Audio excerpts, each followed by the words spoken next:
Hello viewers, আসসালামু আলাইকুম। Welcome back to my channel. আপনারা সবাই কেমন আছেন? আশা করি প্রত্যেকেই খুব ভালো আছেন।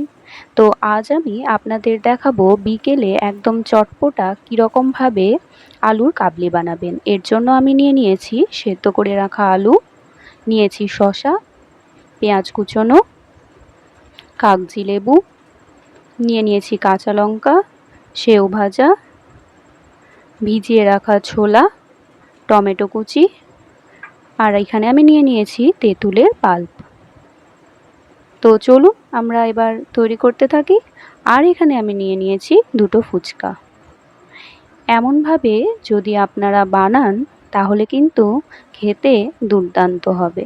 প্রথমেই আমি দিয়ে দিচ্ছি সেদ্ধ করে রাখা আলু, এরপর একে একে দিয়ে দিয়েছি ছোলা, পেঁয়াজ কুচি, শসা কুচি,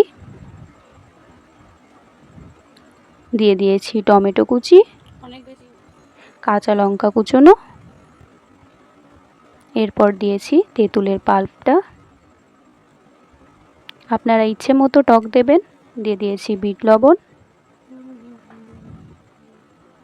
দিয়েছি ভাজা মশলা,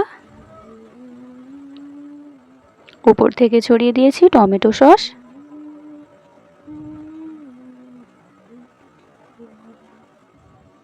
এরপর দিয়ে দিয়েছি আমি এখানে ভুজিয়া। আর এই ভাজা মশলাটাই আমি শুকনো লঙ্কা, জিরে, ধনে এগুলো ইউজ করেছিলাম। তো এইভাবে আপনারা বাড়িতেই খুব সহজে বানাতে পারবেন। এরপর আমি এখানে দিয়ে দিয়েছি সেই ফুচকা দুটো হাত দিয়ে ভেঙে নিয়ে। চামচ দিয়ে সব উপকরণগুলোকে আমি মেখে নেব। উপর থেকে দিয়ে দিচ্ছি লেবুর রস।